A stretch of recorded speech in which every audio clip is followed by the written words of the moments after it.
We live in Texas now, but I grew up in Cleveland, Ohio. My mom was married 4 times. Unfortunately, my dad was an alcoholic and gambled away our home. My stepfather was in prison during my teen years.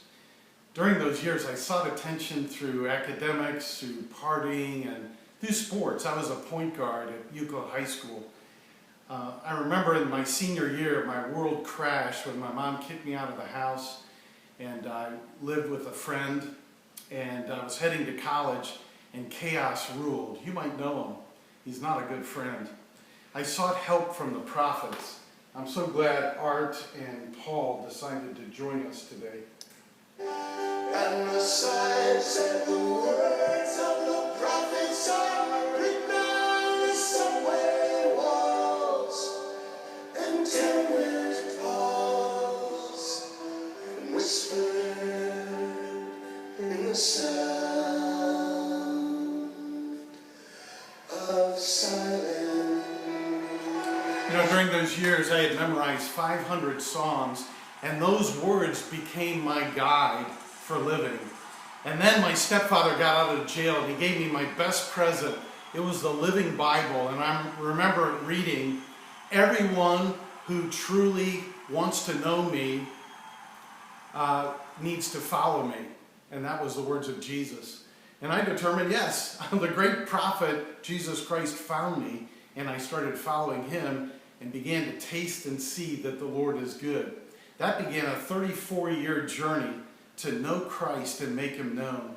The turning point was 10 years ago for me when I had a stem cell transplant. It was around a 2-year battle with Hodgkin's lymphoma. And I remember the lonely hours. Instead of listening to those old songs, I listened to the Bible on CD. And I remember hearing a specific call directing me toward the rest of my life, and that was by Stephen Curtis Chapman.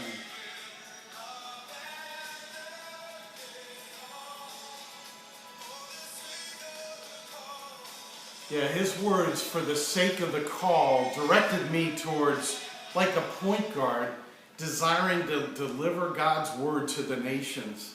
And I needed to respond to that call, and a friend identified the Seed Company a couple years ago, who are delivering God's words to millions of people, hundreds of millions of people across the nations that don't have one verse in their language. So I've gone from "Hello Darkness, my old friend," and chaos to following Christ. No longer do I share graffiti on a wall in Cleveland, but the eternal message through our partners of Shalom through Christ. Speaking of chaos, in the Democratic Republic of the Congo, there's a guy named Andy Allo who, as an 8-year-old, was almost conscripted into the Lord's Resistance Army, and a terrible group in that part of the world. And he heard a Bible story of Joseph, where Joseph went from slave to ruler to a redeemer of his people. And he was motivated to study linguistics, got his doctorate. He's now influencing dozens of languages in that part of the world as a translator, including his own, the Lutbarati. We're involved in bringing God's word to life in heart languages around the world. Thanks for your prayers and support. This mighty movement of God, I believe, will march towards the day when everybody on earth will hear in their heart language God's voice.